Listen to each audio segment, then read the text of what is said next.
Olá pessoal, vamos falar agora sobre as principais plantas usadas nos problemas do sistema digestório. Primeiro nós temos que lembrar alguns conceitos, né? Uma planta colerética é aquela que vai estimular a produção de bile pelo fígado. Uma planta colagoga é aquela que vai estimular a contração da vesícula biliar para que essa bile ela chegue ali no intestino, né?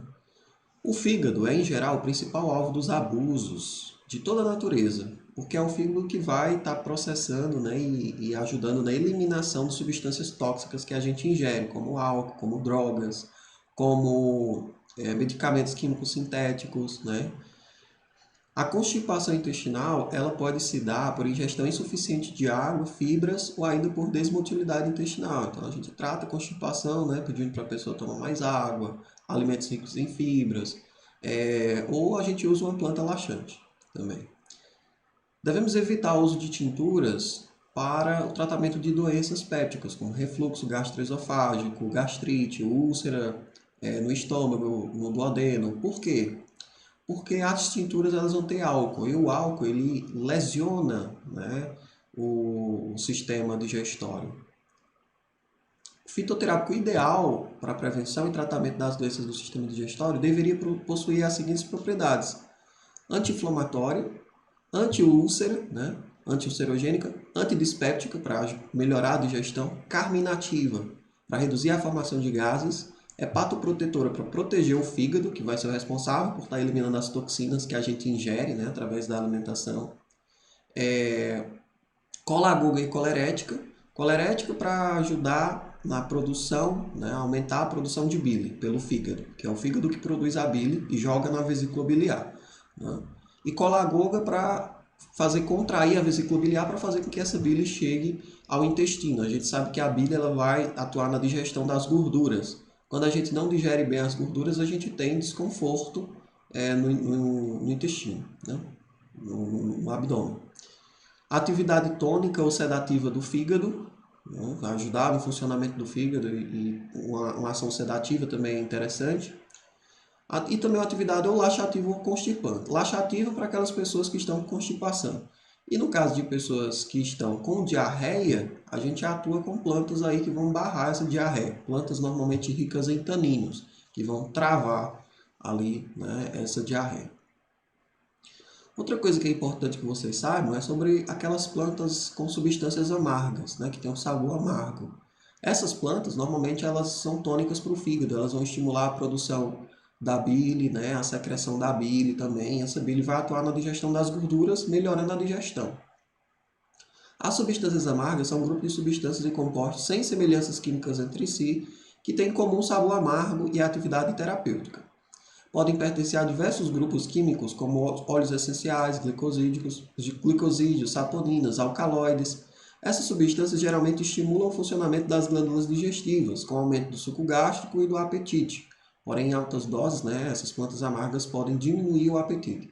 E também estimulam a atividade do fígado. Plantas amargas vão estimular a atividade do fígado com ação colerética e colagoga. No caso, por exemplo, de Plectranthus barbatus, que é o bulbo nacional, a sua secreção é de reduzir a secreção no estômago, né? A Plectranthus barbatus é uma planta usada para casos de gastrite, por exemplo, porque ela vai reduzir a secreção gástrica. Em geral, as substâncias amargas são usadas para anorexia, dispepsia, que é problema digestório, úlceras gastroduodenais e gastrites, intolerâncias alimentares, né, que a pessoa ingeriu algum alimento e não está se sentindo muito bem, então você vai estimular o fígado, tá, para que essa pessoa possa se sentir melhor.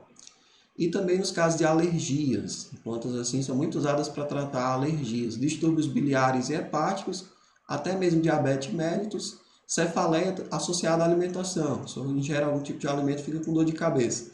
Essas plantas com substâncias amargas, elas podem ajudar nestes tipos de dores de cabeça, né? Cefaleias associadas à alimentação. São contraindicadas nos casos de úlceras duodenais, né? Úlceras ali no duodeno, e são contraindicadas também para pessoas que têm pedra na vesícula. Pessoas que têm pedra na vesícula não podem utilizar aquelas plantas amargas, plantas com substâncias amargas. Muitas das informações contidas, né, vão ser extraídas aqui do Manual Prático de Multiplicação e Colheita de Plantas Medicinais e do Formulário de Fitoterápicos da Farmácia da Natureza. A primeira planta é o guaco, Micania laevigata. É uma planta que tem uma atividade anti-ulcerogênica, né, e antimicrobiana. Então, por isso, por ter uma atividade contra a úlcera, né, e uma atividade antimicrobiana, ela vai ser interessante. Ela tem também uma atividade antissecretória gástrica, né, que vai ser mediada pelo sistema parasimpático através das cumarinas. Quando aplicado sobre áreas ulceradas na pele e mucosa, o guaco ele vai formar um filme sobre a lesão e vai ter uma atividade anti-inflamatória, analgésica, antisséptica e cicatrizante. É interessante os casos de gastrite, nos casos de úlcera, certo? Úlcera sem sangramento, né, gente, gástrico, obviamente. Que a gente sabe que o guaco ele tem uma atividade anticoagulante, ele vai favorecer o sangramento, então tem que usar com muito cuidado. O guaco também ele vai apresentar uma atividade contra o Streptococcus mutans, que é aquela bactéria que vai provocar a cárie. Então tem um estudo interessante, duplo cego randomizado, que foi feito em 24 crianças pré-escolares, né? E os resultados mostraram que os extratos de guaco, né, as soluções de guaco reduziram a contaminação das escovas de dentes pela Streptococcus mutans, que essa bactéria vai provocar a cárie, quase tão bem quanto a clorexidina, certo? É bem interessante o uso do guaco. Como é que a gente pode estar usando? Na forma de tintura, 1 a 3 gotas por quilo por dia, em 2 a 3 vezes ao dia, para a questão do bochecho, né, gente? A questão do gargarejo também. E a gente pode estar usando a tintura para bochecho e gargarejo de forma mais simples, né, colocando 40 gotas em meio copo de água. E usando 2 a 3 vezes ao dia para fazer esse bochecho e esse gargarejo. Pode ir até 4, 5 vezes ao dia. Tá? Sendo bochecho e gargarejo não tem problema, que você não vai estar ingerindo. A infusão ou decocção, a infusão de micana aglomerato ou decocção de micana laevigata, 3 gramas e 150 ml de água 2 vezes ao dia. Isso para tratar gastrite, né? Pode ser interessante, até mesmo o processo inicial de ulceração, com cautela, por conta que o guaco tem uma atividade anticoagulante. Tem também, como a gente sabe, outras formas de usar o guaco, mas para o sistema digestório estas são as mais interessantes. Tá? Um extrato seco padronizado, com dose oral equivalente a 0,5 a 5 mg de cumarina por dia, que vai ser uma dose mais controlada dessa cumarina, que é anticoagulante. Tem o xarope também, mas o xarope já é para outro tipo de indicação, né? Para o sistema respiratório mais. A próxima planta é a Punica granata, a famosa romanceira, muito utilizada para tratar mucosite. Professor, o que é mucosite? É inflamação, gente, na mucosa oral, né? Na boca ali, na faringe, na laringe, na garganta e também até mesmo inflamação no esôfago. A romã ela vai ser muito interessante para esses casos. É uma planta muito usada para tratar dor de garganta, né? Usada na forma de gargarejo. A parte utilizada da romanceira é o pericarpo do fruto maduro. Como principais componentes químicos, nós temos aqui os taninos presentes na planta, uma boa quantidade de taninos. Quanto ao tropismo, a romanceira é uma planta que vai atuar principalmente nas mucosas, planta que vai reduzir a inflamação nas mucosas, maravilhosa. As principais indicações terapêuticas são infecções das vias aéreas superiores, olha só que bacana, mucosites, como eu falei para vocês, né? Inflamação na boca, garganta, esôfago, e tosse seca. Planta bacana para você usar na tosse seca. A romanceira ela vai ser mais usada, gente, na forma de bochecho e gargarejo, como vocês vão observar. O uso oral, a ingestão, na verdade, né? De determinadas preparações com romanceira deve ser feito com muita cautela. Então, como é que a gente pode estar usando, né, a romanceira? Antes disso, vamos falar mais das ações terapêuticas do sistema digestório. Olha só, ela tem uma atividade contra vermes, né, atividade antihelmíntica, eupéptica e antidiarreica. É uma planta usada para diarreia pela questão dos taninos. Os taninos eles travam a diarreia, eles tendem a travar a diarreia. Agora, é claro, plantas ricas em taninos não podem ser usadas a longo prazo, né? Mas tem que ser usadas a curto prazo, e a gente tem que lembrar que esses taninos eles são antinutrientes, eles vão dificultar a absorção dos nutrientes. Então, para pessoas que são já desnutridas, para pessoas que têm anemia, né? O ferro ele vai ser dificultada a absorção dele com os taninos. Tem que ter muita cautela. Na pele e anexos, a romanceira ela tem uma atividade antisséptica e cicatrizante, uma atividade cicatrizante maravilhosa. Como é que a gente pode estar usando? Agora sim. Na forma de infusão, para bochecho e gargarejo, mais concentrada ali, né? A planta mais concentrada. Uso externo, claro. 6 gramas e 150 ml de água para fazer o bochecho e gargarejo. 3 vezes ao dia por até 7 dias. Pode fazer 4, 5 vezes ao dia, que não tem problema nenhum. Não, a gente não deve ingerir, gente, que é uma quantidade muito grande, né, do pericarpo do fruto seco do romã para ingestão. Aqui é só uso como bochecho e gargarejo, que fique bem claro. Pode ser feita também a tintura, né, para uso tópico, uso na pele ou mucosa. Você pode diluir 15 ml e 150 ml de água, né, 15 ml da tintura em 150 ml de água, para fazer os bochechos e gargarejos 3 vezes ao dia. Você pode chegar até 5 vezes ao dia sem problema nenhum. Então, se você já tem a tintura de romanceira, fica fácil. Pega 15 ml, dilui 150 ml de água e vai fazer o seu bochecho gargarejo. Quanto às advertências, suspender o uso se houver alguma reação indesejável, não é recomendável para gestantes e lactantes, e o uso não deve exceder uma semana, como eu falei para vocês, já que é uma planta muito rica em taninos. Quanto às interações medicamentosas, não há relatos na literatura, e quanto aos efeitos colaterais de toxicidade, o uso interno deve ser realizado com cautela, a ingestão deve ser realizada com muita cautela, pois pode provocar intoxicação em doses elevadas. Principalmente intoxicação do fígado, hepatotoxicidade, pelo elevado teor de alcaloides. Além de uma quantidade muito significativa de taninos, a romanceira ela tem uma quantidade boa de alcaloides que podem ser danosos para o fígado em altas dosagens. No caso da indicação como vermífugo, no sistema digestório a gente viu que tem uma atividade antihelmíntica, sempre associar com plantas que sejam laxativas, dada a grande quantidade de taninos. Uma planta laxativa, gente, é aquela que vai estimular a expulsão do conteúdo ali intestinal, né? Então esses taninos vão permanecer por menos tempo ali dentro do intestino. A atividade laxativa também é interessante para a própria eliminação desse verme, para a expulsão desse verme. Combinação bacana. Planta com tanino com uma planta laxativa, no caso de tratamento de vermes. Tratamento de vermes não, tratamento contra vermes. É uma planta contraindicada nos casos de obstipação intestinal. Nos casos de pessoas que têm constipação, não é indicada também. Não deve ser misturada aos óleos e gorduras, pois aumenta muito a toxicidade. Os sintomas de toxicidade são dor de cabeça, tontura, vertigem, tremores, midríase, diminuição da força muscular, fadiga, diarreia e vômitos.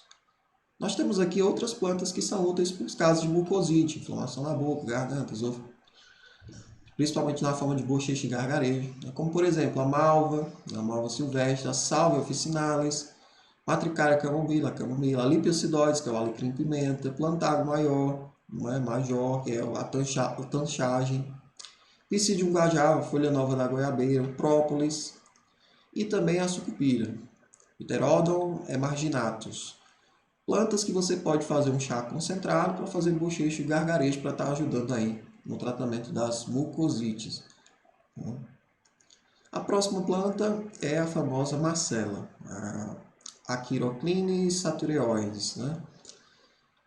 A macela, gente, a parte que a gente usa da macela deve ser as flores. Atenção a isto. A parte que a gente usa da macela são as flores. Nós temos como componentes ativos, né, princípios ativos importantes. Aí, nos óleos essenciais a gente tem o careofileno, temos a presença de flavonoides, né? Em relação aos ácidos polifenólicos, nós temos o ácido clorogênico e aqui temos também as cavapironas.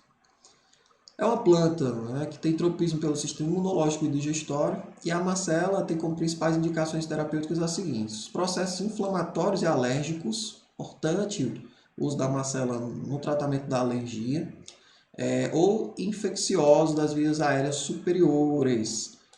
A macela também pode ser usada no refluxo gastroesofágico e também naquele bebê que está emitindo som aí pelo pulmão, né, o bebê chiador.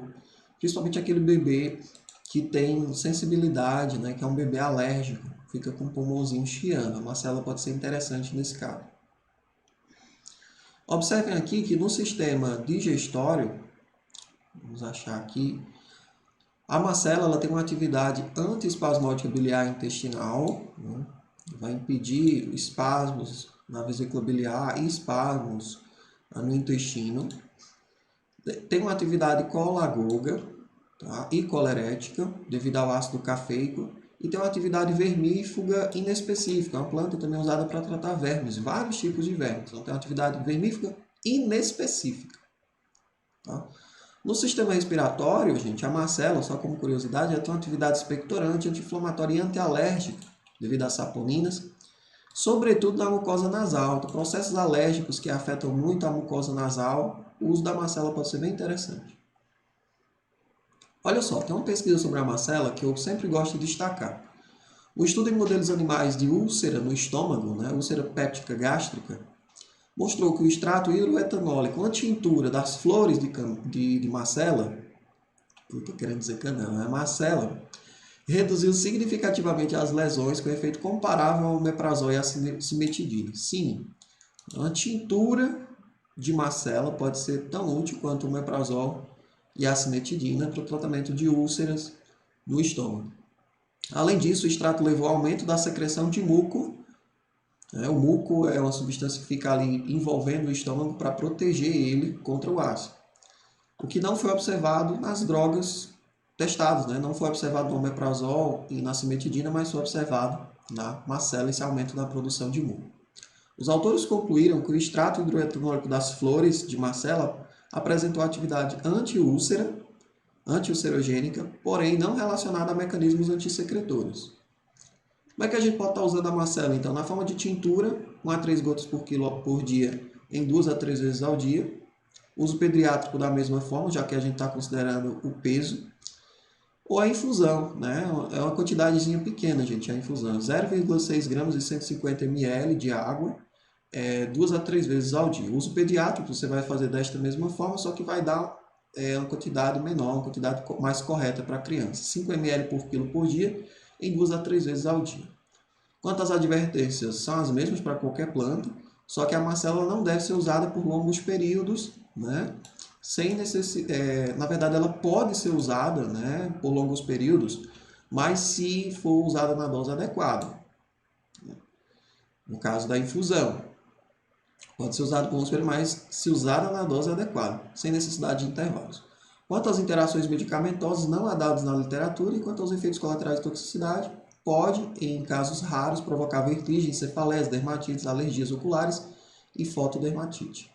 A próxima planta ela é muitíssimo conhecida, que é a espinheira santa, a Maitênis ilicifolia. Esta é a verdadeira espinheira santa.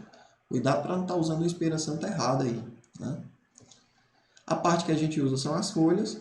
Tem como constituintes ativos principais, né, os triterpenos pentacíclicos friedelina e o friedelanol.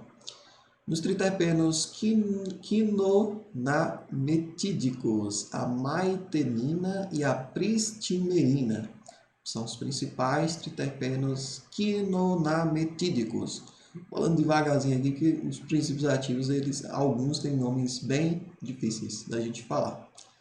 Quanto ao tropismo, né, da espinheira santa, claro, é um tropismo pelo sistema digestório, vai atuar principalmente no sistema digestório.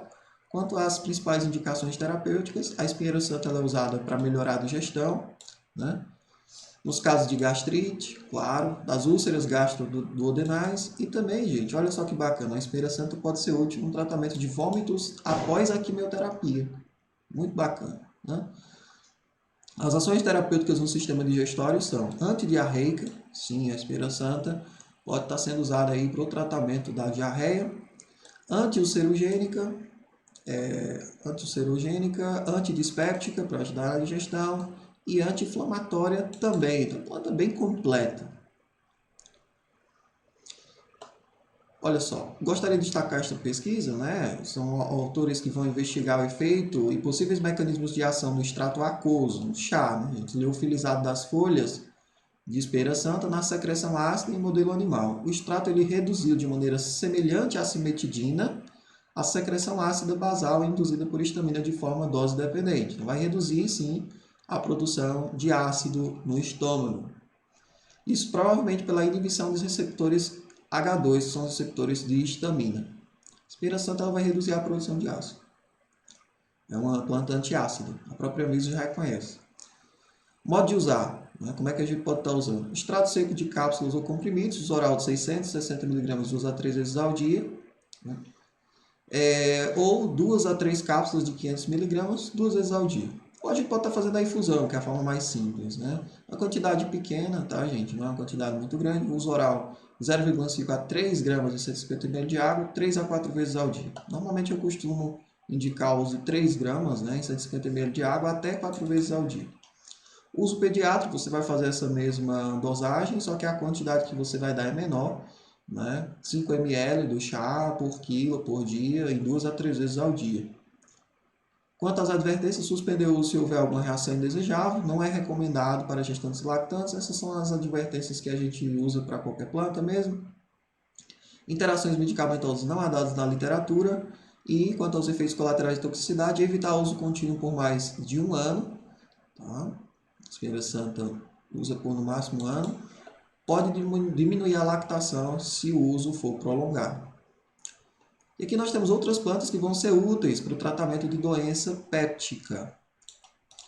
A macela a gente já falou, né? O dente de leão ele pode ser útil também. A carqueja, a Baccharis trimera, a bardana, a Artium-lapa e a cúrcuma longa. O açafrão da terra, tem pesquisas que vão mostrar que é muito útil até mesmo para tratar úlcera, né, no estômago, ali no duodeno. O açafrão ele é bem interessante. Nós temos o uso também da aroeira vermelha, que é uma planta que tem efeito semelhante ao omeprazol. Nós temos o uso também da casca do ninho, a dosagem bem pequena, né? Da entrecasca do ninho, é uma planta que a gente encontra muito. Na região onde eu moro aqui tem bastante. Enfim, são plantas que podem ser bastante úteis no tratamento de doenças pépticas. Lá no módulo, né, de fitoterapia oficial, vocês têm na parte de pesquisas clínicas alguns estudos científicos bem bacanas, né, a respeito de plantas aí, no tratamento de gastrite, de úlcera. Deem uma conferida lá depois que vocês vão aprofundar bastante os conhecimentos, tá bom? A próxima planta é a menta piperita. Uma planta maravilhosa para tratar gases. O nome dela é hortelã-pimenta, o nome regional, o nome popular. A parte que a gente usa são as folhas. Os constituintes químicos estão presentes principalmente nos óleos essenciais, né? O mentol, a mentona, a piperitona, principalmente o mentol e a mentona, tá, gente? A planta que tem tropismo pelo sistema digestório, claramente. E ela é usada para quê? Para tratar principalmente cólicas digestivas. Maravilhosa planta para tratar cólicas digestivas. Também para combater a má digestão. Ela proporciona um alívio ali quase que imediato. E principalmente para tratar a flatulência, né? Para tratar a produção excessiva de gases.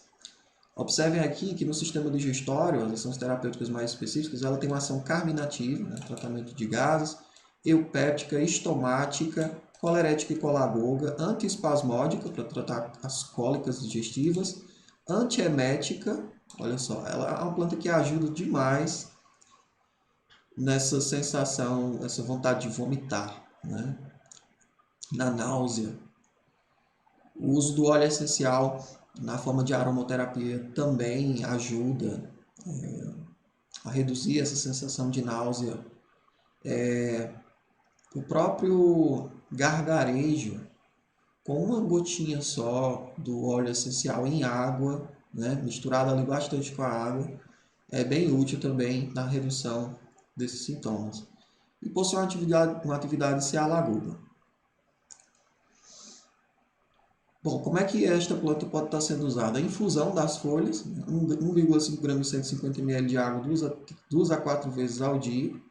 Uso pediátrico, né? Você faz o chá e dá 5 ml por quilo por dia, em 2 a 3 vezes ao dia. A tintura também pode estar sendo feita, uso oral de 1 a 3 gotas por quilo por dia, em 2 a 3 vezes ao dia. O uso pediátrico da mesma forma, né, da tintura, já que a gente está considerando, sim, o peso. E pode estar sendo feito também, principalmente no tratamento de gases, né, a forma mais eficaz, assim, que eu considero, a forma mais eficiente, é o uso do óleo volátil das partes aéreas em cápsulas. A gente compra as cápsulazinhas com óleo volátil e o uso é oral, né? Cada cápsula vai conter 0,2 ml do óleo volátil. Tomar 1 a 2 cápsulas 3 vezes ao dia, 30 minutos antes das refeições, para aquelas pessoas que costumam ficar com a barriga bem estufada, né, devido à produção excessiva de gás. Toma essas cápsulas, 1 a 2 cápsulas 3 vezes ao dia, principalmente 30 minutos antes das refeições. O uso pediátrico de 8 a 12 anos é de uma cápsula 3 vezes ao dia, 30 minutos antes das refeições. Quanto às advertências, suspender o uso se houver alguma reação indesejável, não é recomendado para gestantes lactantes, que são as advertências gerais, e não deve ser usada por pessoas com pedra na vesícula, com obstruções das vias biliares. Eu estou falando de uma forma bem popular para que todos possam entender. Quanto às interações medicamentosas, interagem com substâncias estrogênicas, potencializando seus efeitos. Né? Se você está fazendo uso de anticoncepcional, tem que ter um certo cuidado ao usar ou com alguma substância estrogênica. Efeitos colaterais de toxicidade. Em pessoas sensíveis pode apresentar irritabilidade e insônia, né? Paradoxal. Em crianças abaixo de 1 ano de idade, o mentol ingerido em doses mais elevadas do que as recomendadas pode provocar depressão respiratória e apneia ou espasmos laríngeos, sendo esse risco significativo nos recém-nascidos. Então, a gente não deve usar óleo de menta piperita, né? Ou a própria planta em si. Em crianças abaixo de 1 ano de idade, é bem perigoso mesmo isso. O mentol inalado pode irritar as vias respiratórias, produzindo broncoespasmo e laringoespasmo, então tem que ter cuidado em pacientes com asma, né? Para não estar usando óleo de menta piperita, e principalmente se for uma pessoa sensível. Contraindicado nas obstruções das vias biliares, né? Quem tem pedra na vesícula não pode usar, pois o mentol é quase que totalmente excretado pela via biliar. Nos casos de afecções respiratórias causadas por frio, sempre associar plantas quentes, pois a natureza da menta é fria e pode agravar o quadro. É um conceito da medicina tradicional chinesa. A próxima planta é a Toxocaria officinalis, que é o famoso dente de leão. A parte que a gente usa é a planta toda ou raízes e rizomas.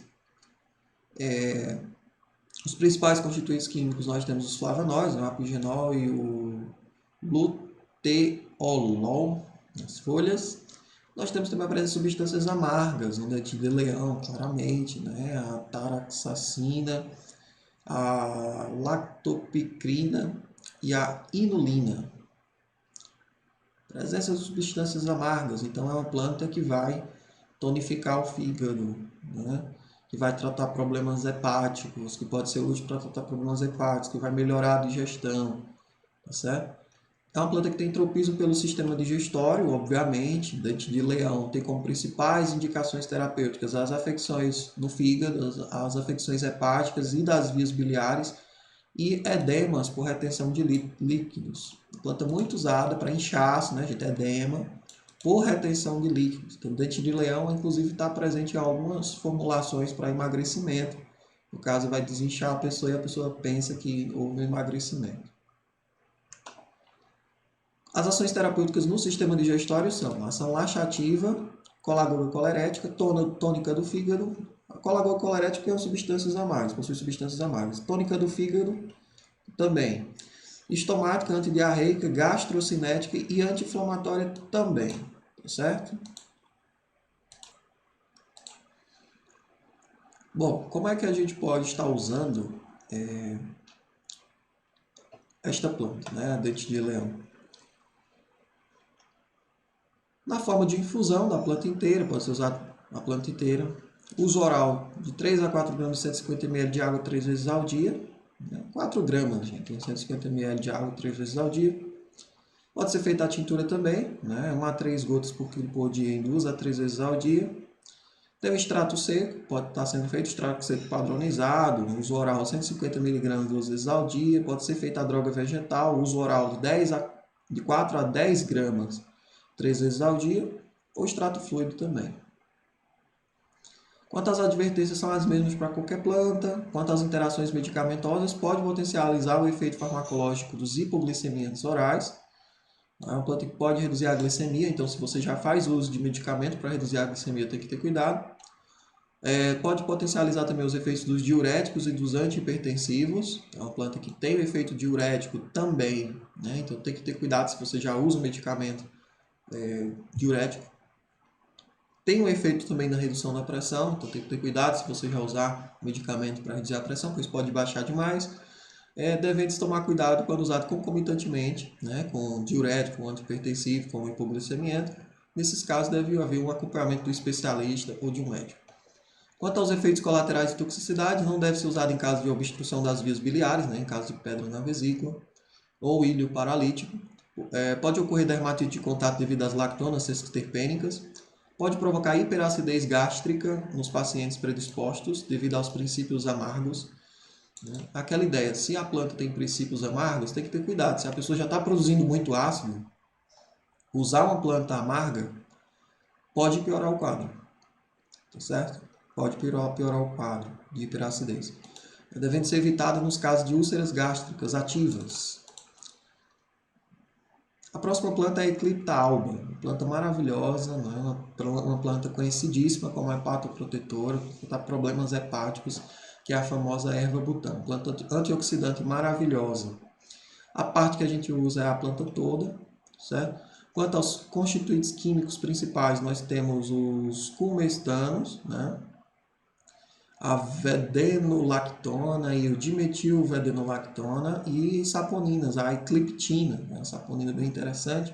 Temos a presença de flavonoides, como a apigenina e a euteolina, e fitoesteróis, como o citosterol e estigmasterol. A planta que tem tropismo pelo sistema digestório, né? Erva botão tem como principais indicações terapêuticas alergias.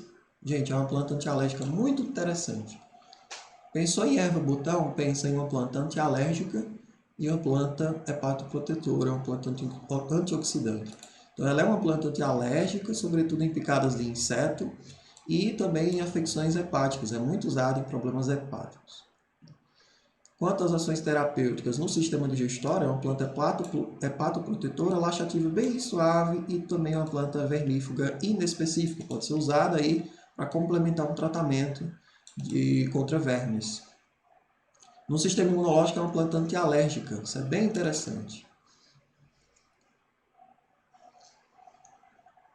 Bom, como é que a gente pode estar usando a erva botão? Na forma de tintura, 1 a 3 gotas por quilo por dia, em 2 a 3 vezes ao dia, ou a infusão, uma dosezinha bem pequena a gente dá a infusão, olha só, meio grama em 150 ml de água 3 a 4 vezes ao dia. É um uso interessante. Pode ser feita a infusão também para uso externo, na mesma dosagem, aplicar na área afetada 2 a 3 vezes ao dia. No caso de picada de inseto, né? Pode ser feito uso da droga vegetal em cápsulas, uso oral 250 mg 2 a 3 vezes ao dia, ou pode ser feito até uma pomada, um creme ou um gel para usar na pele, na área afetada, 2 a 3 vezes ao dia. Quanto às advertências, são as mesmas para todas as plantas, interações medicamentosas guardadas na literatura e efeitos colaterais de toxicidade, contraindicado em diarreias crônicas, né? Doses elevadas podem ter efeito cardiopressor. Planta bem segura para ser usada, antialérgica, principalmente, e para tratar problemas hepáticos. Planta antioxidante potente. Eu repito algumas vezes para que a gente vá captando, né, essas ideias. A próxima planta é a alcachofra, uma planta muito boa como colarético, colagoga, né? Melhorar o funcionamento do fígado e para a redução do colesterol também é uma planta maravilhosa. Né? Melhor controle, na verdade, das taxas de colesterol. A parte usada da alcachofra, da Cinaria escolinum, são as folhas, como que constituintes ativos, né? Componentes ativos, princípios ativos, nós temos a cinarina e os ácidos clorogênico e cafeico, são os principais.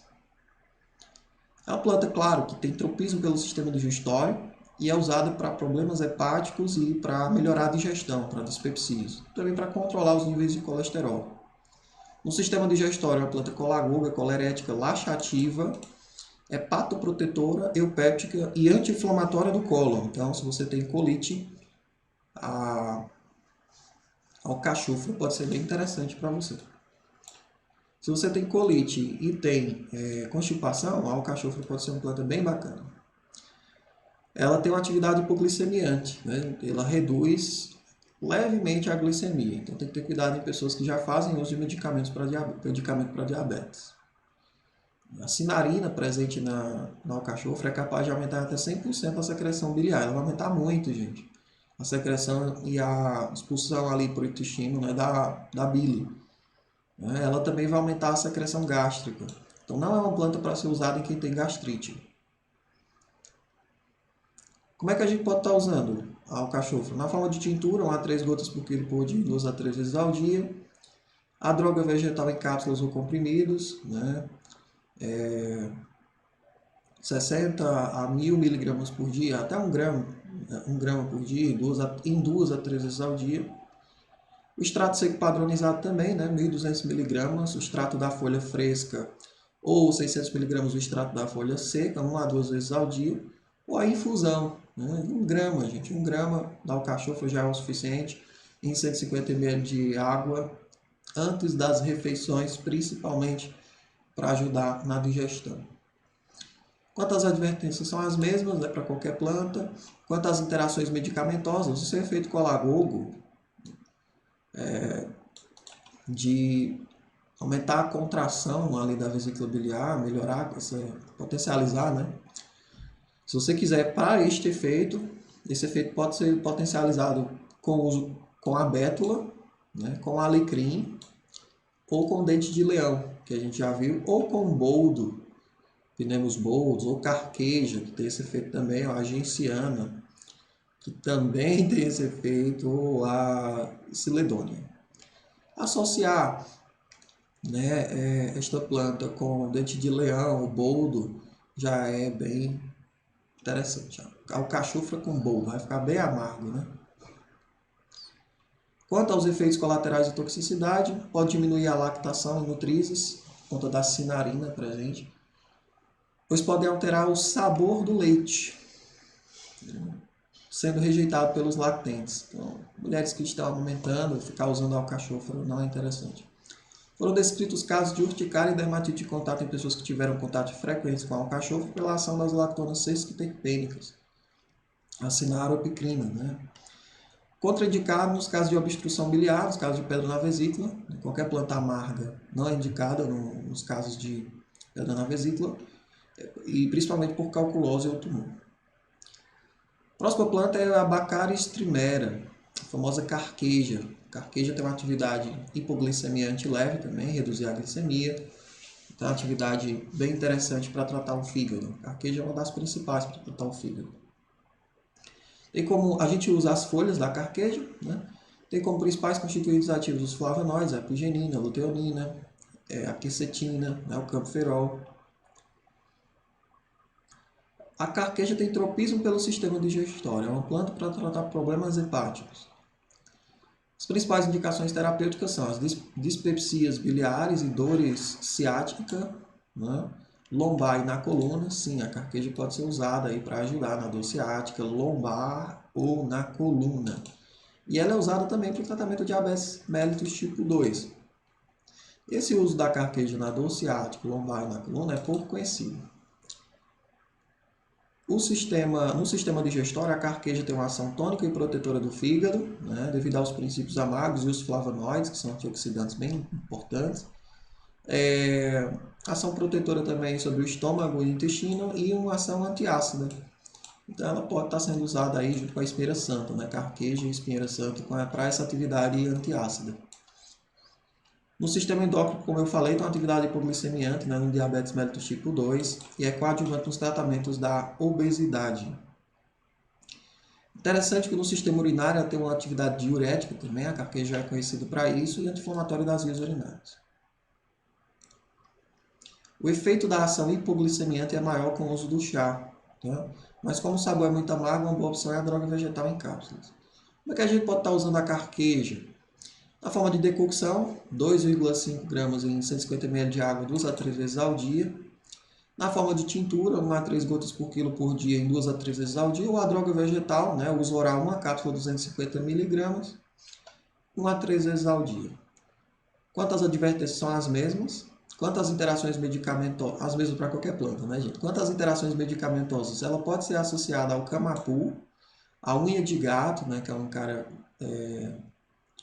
guianensis, para potencializar o efeito anti-inflamatório e analgésico, né, na questão que nós vimos aqui, ó, né, no caso de dor ciática, dor lombar, dor na coluna, é interessante que a carqueja seja associada a um cária tomentosa, né, ou a um cária guianensis e ao camapu, nesses casos. Camapu é a Physalis angulata. Nas indicações de gastrite e úlceras gástricas, é interessante usar a carqueja como espinheira santa.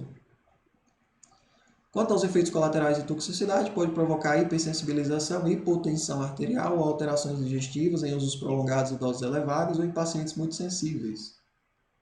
Como a carqueja ela tem um certo efeito diurético, como a gente viu aqui, ó, ela pode, juntamente com medicamentos já para baixar a pressão, dizendo de forma bem popular, ela pode causar uma hipotensão, né?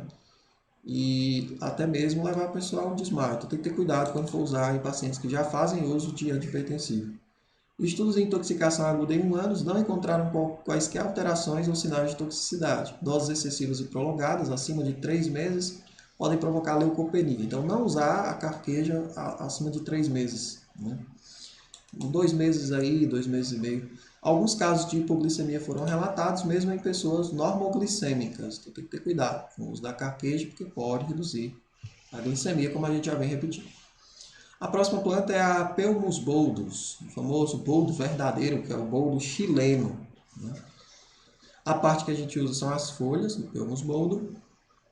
O principal constituinte ativo é a boldina. Inclusive a gente usa para saber se realmente é o boldo verdadeiro. Tem tropismo pelo sistema digestório. As principais indicações terapêuticas são má digestão, né, problemas de digestão, dispepsias, afecções hepáticas em geral. Uma planta que vai atuar no fígado, já que é uma planta amarga. Ações terapêuticas no sistema digestório: colerética, colagoa, antiespasmódica, estomática e hepatoprotetora.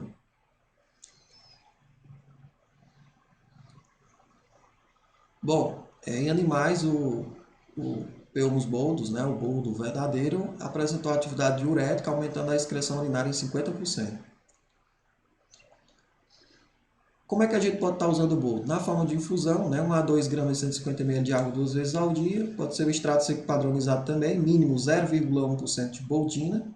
Uso oral de 50 a 100 mg por dose 2 a 3 vezes ao dia. A droga vegetal, né, 3 gramas por dia. O extrato fluido também pode ser usado. E a tintura, o uso oral de 15 ml da tintura por dia por 8 semanas, no máximo por 2 meses, né, gente? Quanto às advertências, são as mesmas, com a adição dela ser contraindicada nos casos de pedra na vesícula, já que é uma planta amarga. Hepatite aguda, né, também não deve ser usada, ou colestáticas. E em crianças menores de 6 anos, por conta da neurotoxicidade do óleo essencial, né? Não usar boldo verdadeiro em crianças menores de 6 anos. Evitar ultrapassar a dose recomendada e não usar por mais que 60 dias contínuos, né? Não usar o boldo por mais de 2 meses contínuos. Quanto às interações medicamentosas não há dados na literatura, os efeitos colaterais de toxicidade não há dados na literatura. A próxima planta é o Plectranthus barbatus, o boldo nacional. Esse aqui é encontrado, né? É chamado de erva de 7 dores em algumas regiões. É o boldo nacional, tem uns pelinhos, né? Uns tricomazinhos aqui na folha. Uma planta bem amarga também, então vai atuar nos problemas hepáticos. A parte que a gente usa, como eu falei, são as folhas. Tem tropismo pelo sistema digestório, né? As principais indicações para tratar problemas no fígado, já que ela é uma planta amarga, e biliares em geral, né? E infecções de repetição também. No sistema imunológico é uma planta imunoestimulante, isso é interessante que a gente saiba. Tem uma atividade sim diurética, mas é uma atividade diurética suave. E o que a gente quer saber é no sistema digestório. Então tem uma função hepatoprotetora, colagoga e colerética, como já é de se esperar. Desintoxicante e tônica do fígado também. Inibidora da bomba de prótons. Olha só, gente, o boldo nacional ele tem uma atividade antiácida. Muitas pessoas usam esta planta com efeitos muito bons na redução da acidez do estômago, o boldo nacional, tá? Tem uma atividade eupéptica, antiespasmódica e carminativa, tratamento de gases. Bom, vamos lá. Como é que a gente pode estar usando, né, esta planta? Na forma de infusão mesmo, 1 a 3 gramas e 150 ml de água 2 a 3 vezes ao dia. Ou na forma de tintura, gente. 1 a 3 gotas por quilo por dia, em 2 a 3 vezes ao dia. Quanto às advertências, além das que a gente já sabe, não associar com medicamentos antiácidos sintéticos, utilizados no tratamento da hiperacidez gástrica, que já é uma planta antiácido, né? Então vai potencializar muito o efeito e isso pode ser danoso. É contraindicada para pacientes com úlcera gástrica. Se tem úlcera gástrica, não é interessante, tá? Mas se tem uma gastrite ali, né, quer reduzir a acidez, pode ser interessante. Bom, quanto às interações medicamentosas, não há dados na literatura. Quanto aos efeitos colaterais de toxicidade, não deve fazer uso prolongado desta planta, né, sem intervalos. Não se deve fazer uso prolongado. Você faz o uso ali por um determinado tempo, né, 15 dias, dá uma pausa. Em altas doses pode provocar irritação no tubo digestivo. Bom, no caso de constipação intestinal, da constipação intestinal, ela pode ocorrer por 3 mecanismos básicos, né, que a gente começa a estudar agora. Algumas plantas podem ser usadas. Então, como a gente já falou lá no início, né, a constipação ela pode ocorrer por 3 mecanismos básicos: baixa ingestão de água, baixa ingestão de fibras ou desmotilidade intestinal. Em geral, os quadros de desmotilidade intestinal são diagnosticados na infância. Em adultos, pode ser consequência do abuso de laxantes também. A constipação intestinal do adulto, em geral, pode ser resolvida com água e fibras. Então, tem plantas que vão ser muito ricas em fibras e elas também vão produzir uma mucilagem, né, que vai ajudar aí no tratamento da constipação. Como é o caso da plantago major, né, a famosa tanchagem. Ela vai produzir uma mucilagem, vai ser interessante para tratar a constipação. Uma planta extremamente rica em fibras também. As partes que a gente usa são as folhas e as sementes da tanchagem. Tem como constituintes ativos principalmente as mucilagens, né? Plantas, gente, com muita mucilagem, que produzem muita mucilagem, podem ser usadas de forma bem interessante, né, para o tratamento da constipação. Essa é uma ideia que a gente precisa saber. É uma planta que tem tropismo pelo sistema digestório, mas também pelo sistema reprodutor. As principais ações terapêuticas são tratamento das mucosites, miomas uterinos e constipação intestinal. Usar a tanchagem no tratamento de miomas uterinas tem mostrado resultados muito interessantes. Quanto às ações terapêuticas no sistema digestório, ela tem uma ação hepatoprotetora, antidiarreica, anti-inflamatória, anti-hemorroidária, por conta das mucilagens, e eupéptica. É uma planta que vai equilibrar o funcionamento do intestino. Na verdade, se você tiver com a diarreia, ela vai melhorar a sua diarreia. Se você tiver constipado, ela também vai melhorar. Tá? Como a gente viu aqui que ela tem tropismo pelo sistema reprodutor, vamos observar aqui, ó, que no sistema reprodutor ela tem uma atividade antisséptica, anti-inflamatória e redutora de miomas uterinos, como a gente viu. As sementes têm um uso geral para a questão laxativa. Como é que a gente pode estar usando, né, a planta? Na forma de tintura, 1 a 3 gotas por quilo por dia em 3 vezes ao dia. Uso pediátrico da mesma forma, tá? Já que a gente está considerando aqui o peso. A gente pode também estar fazendo a infusão. 0,5 gramas em 150 ml de água 2 a 3 vezes ao dia. Uso pediátrico também pode ser feito, mas reduzindo aí a quantidade do chá para 5 ml por quilo por dia em 2 a 3 vezes ao dia. Pode estar sendo feito uso tópico também, né, na pele. Você vai fazer o chá da mesma forma. Uso na mucosa, no caso aqui, para fazer gargarejo, bochecho ou gargarejo. no caso de inflamação ali na boca, na faringe, na laringe, né, de irritação. Irritação na garganta é uma planta muito usada. Não, estou com certa irritação na garganta, certo arranhado na garganta, né, que as pessoas falam. Usar a infusão de tanchagem é bem interessante na forma de gargarejo. 2 a 3 vezes ao dia, você pode chegar até 4, 5 vezes ao dia, sem problema nenhum. Pode ter sido usada também a droga vegetal, né? As cascas das sementes. Uso oral de 3 a 30 gramas por dia. Tem uma função redutora também, gente, uma função redutora da glicemia. Nesse caso aqui, né? 1 a 2 cápsulas de 400 miligramas, pode ser usado 1 a 2 vezes ao dia, ou 1 a 2 colheres de café 2 vezes ao dia, ou uma cápsula de 280 miligramas 3 vezes ao dia. O uso pediátrico da droga vegetal pode ser feito também, né? O uso pediátrico oral, 1,5 gramas 1 a 3 vezes ao dia. Ou uma colher de café em 1 a 3 refeições diárias. Quanto às advertências, são as mesmas para qualquer planta. Quanto às interações medicamentosas, é uma planta que potencializa os efeitos dos compostos digitálicos, então não pode ser usada, né? Aumentando o risco de intoxicação. E pode ser feita a associação de 1000 folhas em 1000 ramas, né? Aquilo é a milefólio, em caso de diarreia, colite e hemorragia. E também com a sálvia para o tratamento de amigdalites, né? Juntar a sálvia com a tanchagem para o tratamento de dor de garganta, tratamento de amigdalite. Nos casos de bronquite e asma, já que ela atua também no sistema respiratório, associar com o guaco. Olha só, gente. Aqui no sistema respiratório, a tanchagem tem uma ação expectorante, mucolítica, anti-inflamatória, broncodilatadora também e antialérgica. Essa atividade da tanchagem, né, broncodilatadora e antialérgica, é interessante para ser associada com o sabugueiro, né, com o guaco, com o xambá.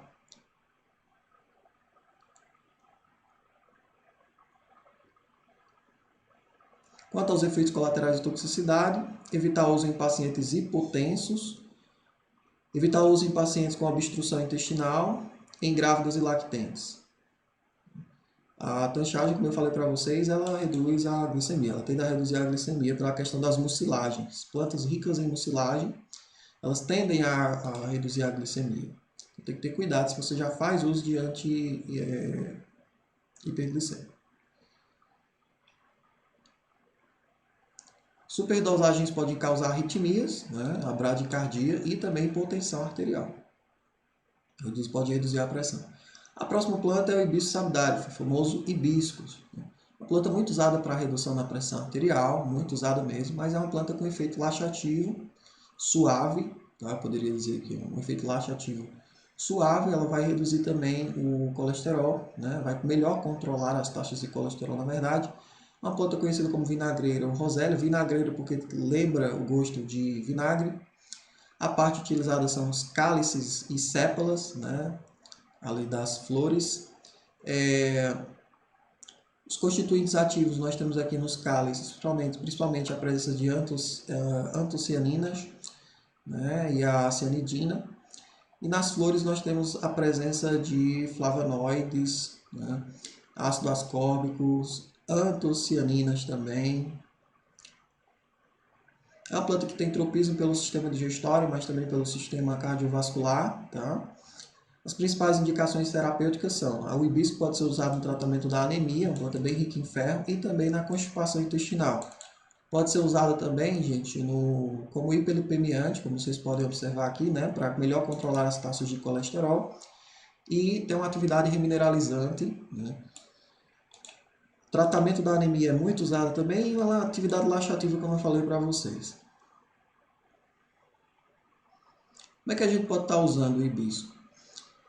A droga vegetal, 1 a 2 cápsulas de 400 miligramas, ou 1 a 2 colheres de café 2 vezes ao dia, ou adicionar uma colher de café, né, em sucos e vitaminas.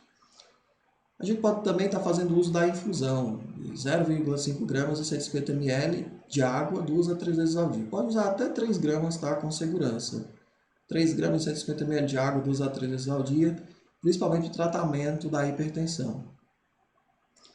Uso pediátrico, né? Você faz essa dosagem menor, 0,5 gramas, 150 ml de água, mas vai diminuir a quantidade para 5 ml por quilo por dia, em 2 a 3 vezes ao dia. As advertências são as mesmas. As interações medicamentosas, quanto a elas, né? Quando associada com a centelha asiática, é indicada para pacientes com anemia ferropriva. Centelha asiática também é uma planta rica em ferro, então a combinação de hibisco com centela pode ser interessante. Quanto aos efeitos colaterais de toxicidade, não deve ser usado em pacientes que apresentam baixo nível de espermatogênese, mulheres grávidas, sendo também contraindicado para pacientes com úlceras gástricas. Sim, o hibisco ele irrita a mucosa do estômago. Não deve ser usado se você tem gastrite, se você tem úlcera também. A próxima planta é a cáscara sagrada, a Rhamnus burchiana. É uma planta, gente, laxativa, tá certo? A gente usa a entrecasca, os constituintes químicos principais, né? Os princípios ativos principais são os derivados antracênicos e os cascarosídeos. A planta que tem tropismo pelo sistema digestório e é usada para tratar a constipação intestinal, ou seja, tem uma propriedade laxativa. Como é que ela pode estar sendo usada? É uma quantidade bem pequena, tá, gente? Uso oral 0,3 a 1 gramas durante a noite, para que no outro dia esse efeito ele venha a aparecer, esse efeito laxativo. Uso pediátrico oral, né, é de 150 a 500 miligramas por dia. Pode ser feito também o extrato seco, uso oral de 57 a 108 miligramas à noite. Tá? A cáscara sagrada é usada à noite. Ou em 2 vezes ao dia. A decocção também pode ser feita de 1 a 2,5 gramas de 150 ml de água 1 a 2 vezes ao dia. Ou pode ser feito uso da tintura. Uso oral equivalente a toda tintura ou extrato fluido, né? Mas fazendo equivalência a 20 a 30 miligramas de derivados hidroxiantracênicos expressos em cascarosídeo A. O mais fácil de fazer é a decocção, né? Até 2,5 gramas de 150 ml de água, 1 a 2 vezes ao dia. Quanto às advertências, são as mesmas, adicionando aqui que ela é contraindicada nas doenças inflamatórias intestinais. Né? Qualquer planta laxativa não é indicada nas doenças inflamatórias intestinais ou nos casos de sangramento intestinal. E evitar o uso prolongado. A cáscara sagrada, né? No máximo uma semana. No máximo, do máximo uma semana. Quanto às interações medicamentosas não é dadas na literatura, né? Toda planta laxativa não pode ser usada com medicamentos para o coração. Certo? Se você usa medicamento para o coração, o medicamento é tarja preta, como as pessoas falam, não use plantas laxativas. Quanto aos efeitos colaterais de toxicidade, pode causar perda de eletrólitos, cólicas, náuseas e diarreia. Há um caso na literatura de hepatite colestática com hipertensão portal secundária ao uso desta planta. Então, usar no máximo, na dose certa, durante uma semana. A próxima planta é a Acacia angustifolia, a famosa sene ou sena, que também é uma planta laxativa, muito conhecida como uma planta laxativa. A gente usa as folhas, né? Os derivados, os constituintes químicos principais, os princípios ativos principais são os derivados antraquinônicos, os glicosídeos antranoides, os glicosídeos diméricos, senosídeos A e B. É uma planta que tem tropismo pelo sistema digestório e a sena tem uma atividade contra a constipação intestinal. Então, é uma atividade laxativa e, no caso aqui, também purgativa. Como é que ela pode estar sendo usada? Em forma de tintura, 1 a 3 gotas por quilo por dia, 2 a 3 vezes ao dia. O infuso ou maceração, 0,5 gramas de 150 ml de água à noite também, ó, quantidade bem pequenininha, tá, gente? Meio grama em 150 ml de água à noite. A droga vegetal, uso oral 1 a 2 gramas das folhas ou frutos diariamente antes de dormir. 1 a 2 gramas das folhas ou frutos diariamente antes de dormir, no caso da droga vegetal.